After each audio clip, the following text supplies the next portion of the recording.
qué rico. Usted ya está viendo acá, yo estoy disfrutando, pero se ha venido un tema súper importante que yo sé que a muchos de ustedes en casita les va a servir, porque vamos a tratar esto con experto, con esa persona que siempre viene a aportarnos de su parte profesional y tanto conocimiento para que usted también considere la información. Y ha llegado el momento del tip legal, un tema muy importante sobre esas precauciones que usted debe considerar para no caer en un fraude. Imagínese usted qué importante es este tema. Hemos preparado una nota y más adelante ya se encuentra Cristel con nuestro invitado de lujo, así que escuchamos más sobre este tema. Le dice, yo me pregunto, yo creo que ya no está en planes de chismosear, no. Mire cómo ella lo mira y usted... Legal hablaremos de los fraudes y sus tipos en Honduras. El fraude es un acto ilegal realizado por una o varias de las personas físicas o jurídicas que se encargan de vigilar el cumplimiento de los contratos públicos o privados para obtener algún provecho perjudicando los intereses de otro. El fraude se caracteriza principalmente por la utilización del engaño para obtener algún beneficio en perjuicio de otra persona o institución. Se alcanzan múltiples sectores y algunas de las clasificaciones importantes del fraude en función del ámbito al que afecta o del procedimiento que se emplea. Estaremos dialogando con el abogado Carlos Alvarenga qué es estafa y qué es fraude, qué situaciones en la vida real constituyen estafa y fraude, qué se tiene que hacer para evitar caer en una estafa o fraude. Con la tecnología actual, qué tipos de estafas se dan más a menudo, qué hacer cuando se es víctima de una estafa y cuánto tardaría un caso de estos.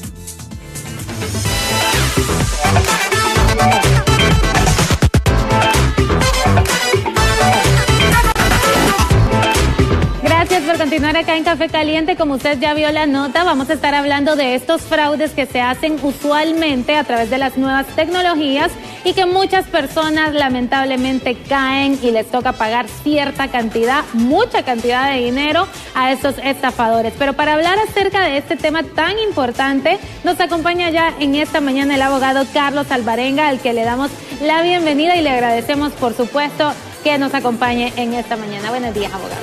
Un placer de estar contigo, Cristel, un placer también de vivir esta buena vibra que hay siempre acá. Me encanta venir.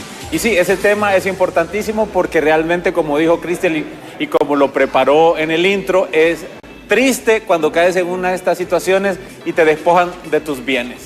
Así es, abogado. Entonces vamos a iniciar hablando de este tema con un concepto de qué es estafa o fraude. Y si es lo mismo, la estafa y el fraude. Hay que tener una diferencia, que es una cuestión más o menos académica, ¿verdad? Porque realmente no hay una gran diferencia en sí.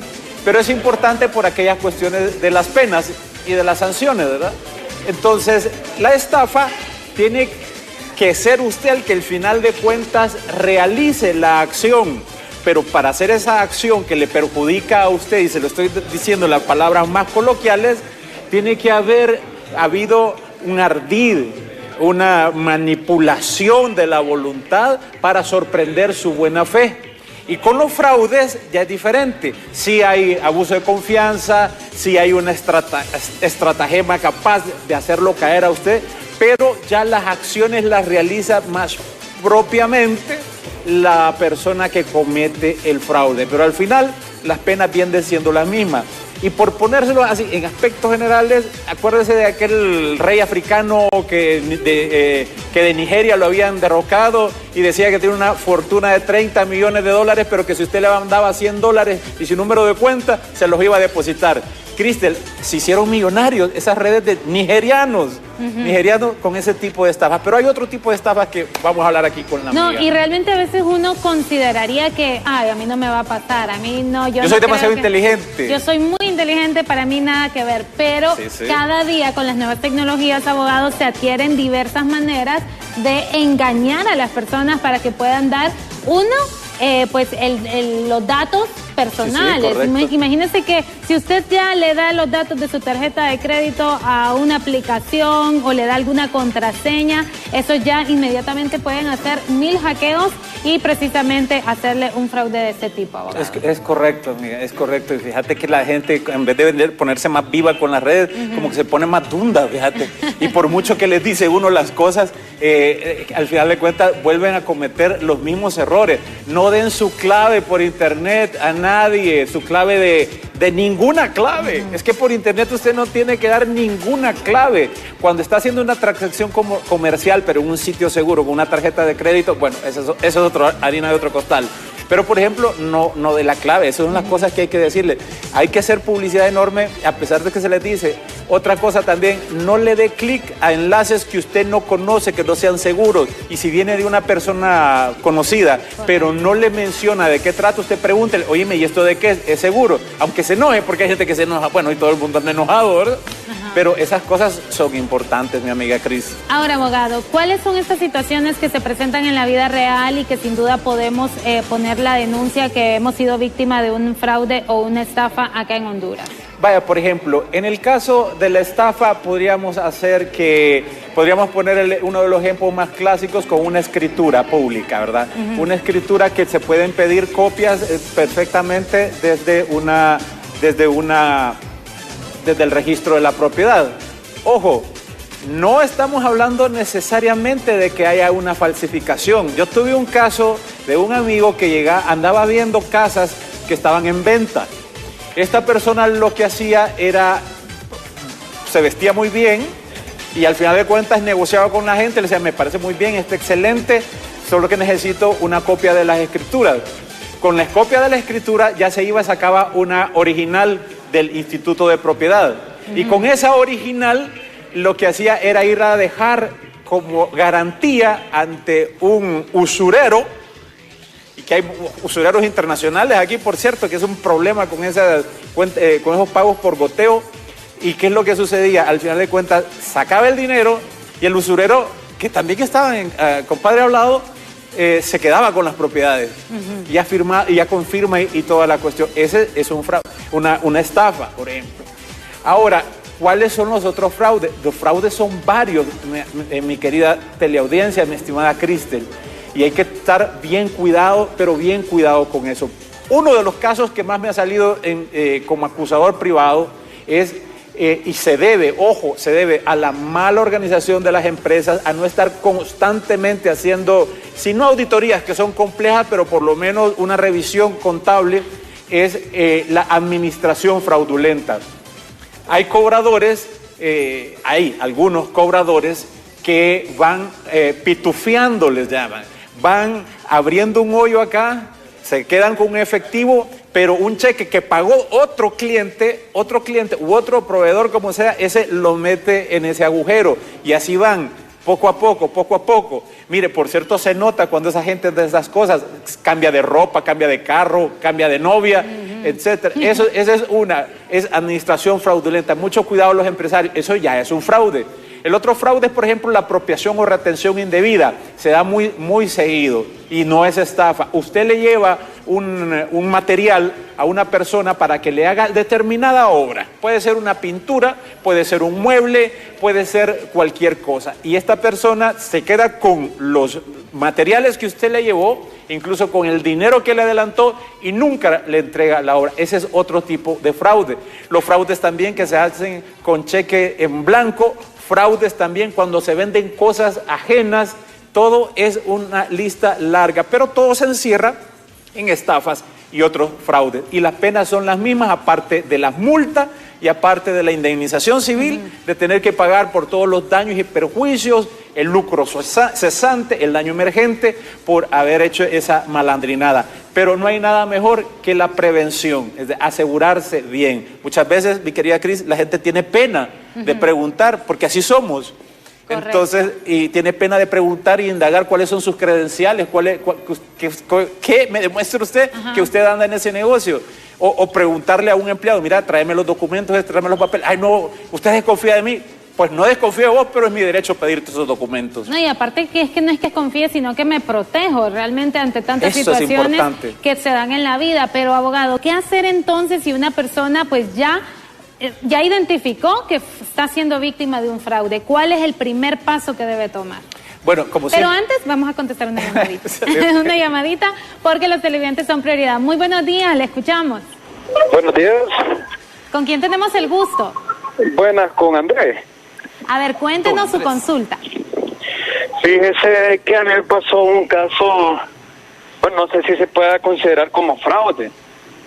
La cosa es que yo tenía unos terrenos, mandé a llamar a una persona porque ocupaba de que los pasaran a mi nombre y ver si todavía existían. Era una herencia que había dejado mi papá.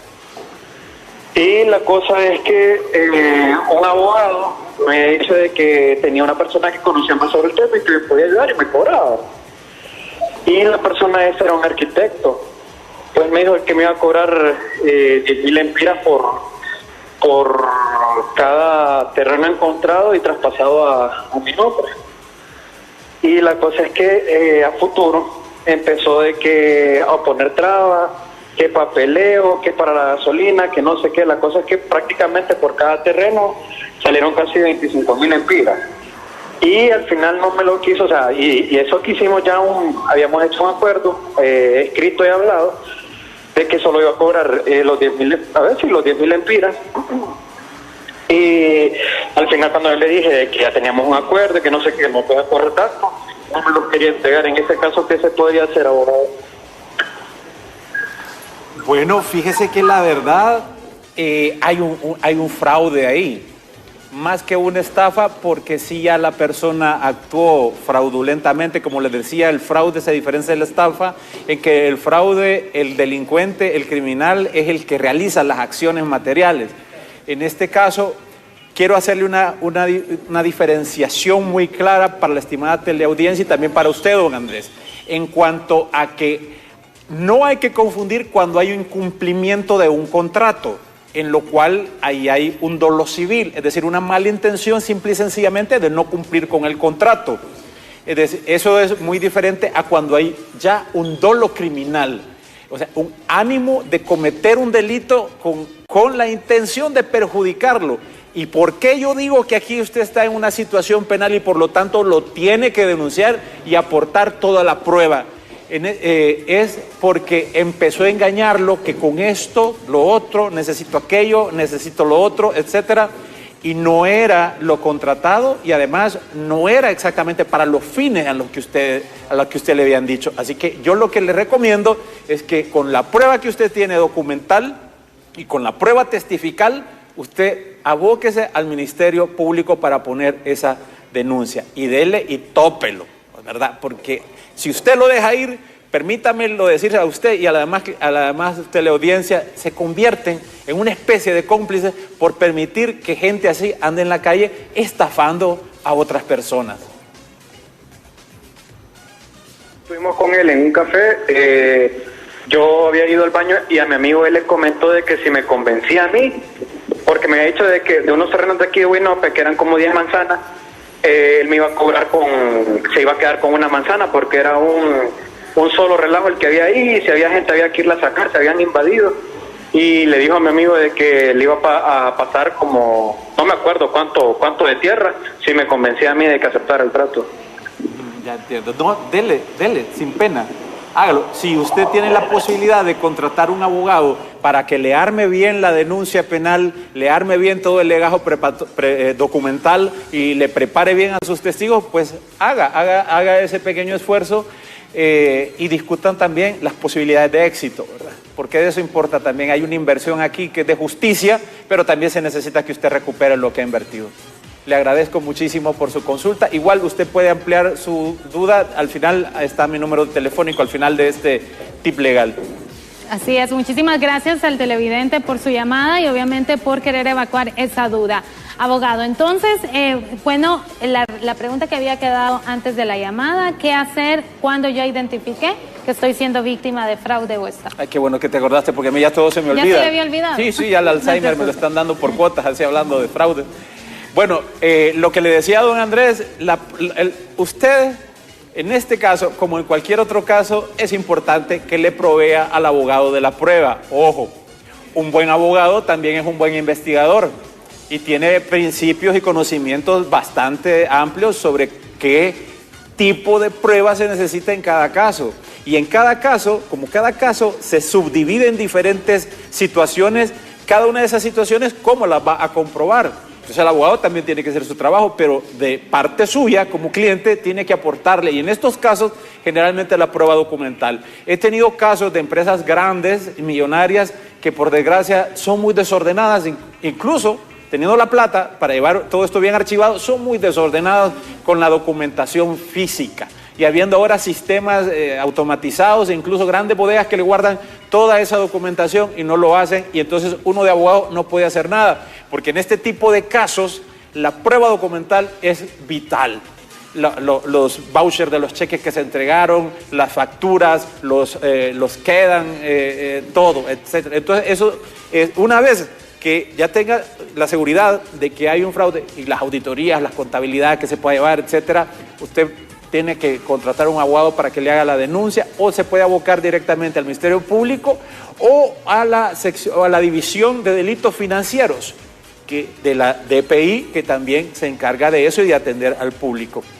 Pero yo siempre recomiendo, haga el esfuerzo de contratar a un abogado, somos tan necesarios y después vienen los ayes. Correcto, y un abogado le puede decir si a ciencia cierta tiene toda la documentación efectiva para que usted pueda, obviamente, interponer las denuncias pertinentes. ¿Cuánto es el trámite que tardaría un caso de Sí, eso? por desgracia padecemos ahorita de un mal, y no es por hablar mal en particular de nadie. Por el Ministerio Público, yo tengo una de este tipo de denuncias que ya tienen muchos años. No quiero decirles cuántos años porque se van a desilusionar, si ha desilusionado estoy yo. Pero la cuestión es estar puya que puya encima, porque al ojo del amo engorda el caballo, se tiene que estar encima, pero la Fiscalía no debería tardarse más de un año para, una vez hechas todas las investigaciones, interponer el requerimiento en el juzgado. Y cuando ya está en el juzgado, ya esa cosa camina mucho, mucho más rápido. Entonces es importante que usted tenga en cuenta eso, porque no es tan rápido y el abogado no hace magia. Hay que depender muchas veces del investigador, de los fiscales. Por desgracia, los fiscales los cambian seguido, o están en posparto, en posturno, en vacaciones, en capacitaciones, o los cambiaron a otras unidades. No es culpa del abogado de esas situaciones, pero de que avanzan los casos, sí avanzan. Y una vez cuando esa persona ya tiene la orden de captura, mire, ahí se rebusca para pagar todo lo que ha estafado. Correcto, lo importante es que usted también se dé cuenta de la situación y obviamente no se quede callado. Muchas veces los hondureños nos acomodamos y decimos, es que voy a gastar en ir hasta el Ministerio Público. O se encomiendan a Dios y Dios tiene otras ocupaciones, usted ocúpese de las suyas. Y para eso estamos los abogados, para ayudarle en esos aspectos que de verdad... Aunque cobremos caro. Que les duele la cabeza de verdad ante estas situaciones. ¿Cuáles serían las recomendaciones, abogado, para las personas para no caer, para evitar precisamente caer en un fraude? Bueno, sí, lo primero es eso, la prevención, ¿verdad? O sea, tener cuidado de poder olfatear cuando hay una situación que no se ve muy normal. Incluso, como decía don Andrés en ese caso, cuando ya están pidiendo más plata de la que se había acordado. Por eso también es necesario hacer contratos, ¿verdad? Y con respecto a las empresas y cuestiones así, llevar un régimen de supervisión así férreo, espartano, porque la prevención en esta situación es lo más importante. Y los otros tipos de fraude, porque realmente es un abanico inmenso, no ande aceptando ofertas, no le ande dando clic, no ande dando su información personal absolutamente a nadie. Sí, de verdad que esto se da muchísimo en redes sociales, en internet, que le mandan videos y le dicen, Cristal, ¿eres tú? Y usted le da clic a ver si en ese video sale usted y usted ya le brindó toda la información. Sí, y oíme, ahí... qué horrible, hay un montón de documentales relacionados a la extorsión, a la pornoextorsión. También. Que le mandan un link y le dan ahí y tienen acceso total a tu celular o a tu computadora y a todas las fotos. Correcto, y últimamente, abogado, también se ha dado una nueva manera en que le escriben, y lo he visto porque he visto muchísimas denuncias al respecto, que le escriben como de un país extranjero y le dicen, ¿quién crees del extranjero te está escribiendo? Entonces ya le dice, mi tía Juana. Sí, ¿cómo no te acordabas de mí? Se la llevó Juana. Y mire, ya después le piden los datos, le piden que le mande la copia de su identidad para que le ayude con un trámite. Así que de verdad que hay que ser un poco conscientes de este tema para evitar caer en los fraudes. Y es mejor, mi mamá siempre dice que es mejor desconfiar. O sea, es que hay un dicho, no me acuerdo ahorita del Mientras dicho. lo pensás, le voy a comentar una cosa. Una de mis mejores amigas me quiso hacer un fraude de eso. Me decía, mira, Carlos, fíjate que ahorita voy a pagar y ya me van a cerrar el banco. Me dijo, haceme un favor, haz la transferencia vos y mañana te lo pago. ¿Cómo que sí? No, esas cosas no, porque hasta en los amigos y entre la familia se dan esas cuestiones. Mejor diga que no, mejor gánese una enemistad y no que quede después con un gran agujero en sus finanzas, que eso es triste. Dígamelo a mí. Así es, y tenemos una llamada antes de finalizar el tema y nuestro segmento de Tip Legal. Muy buenos días, le escuchamos. Muy buenos días, ¿aló?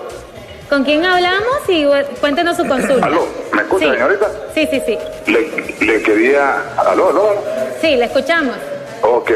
Le quería preguntar al abogado, ¿verdad? Que lo veo con bastante experiencia. Y está interesante el programa. En el caso de lo que pasó en el Seguro Social con Chucri Café y Dimesa, ¿fue fraude o estafa? Es que eso ya es un caso de corrupción. Ahí y los delitos cambian, y bien lo sabe mi amiga, cambian dependiendo la víctima. ¿A quién se le sacó ese dinero? Y lo que sucedió aquí, que el dinero se sacó del erario público, ¿verdad? Aunque hubo un montón de triquiñuelas, características de los fraudes y de las estafas, pero la víctima fue el dinero público, por así decirlo, ¿verdad? Entonces es ya totalmente diferente. Y las penas son más grandes, aunque con este código le bajaron a las penas relacionadas con la corrupción.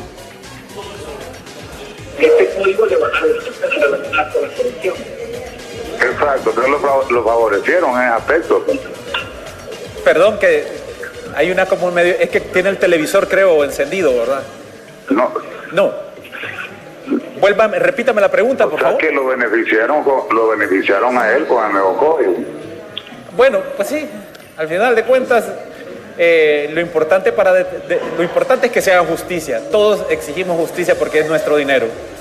Le felicito, abogado. Muchas gracias. Muchas gracias.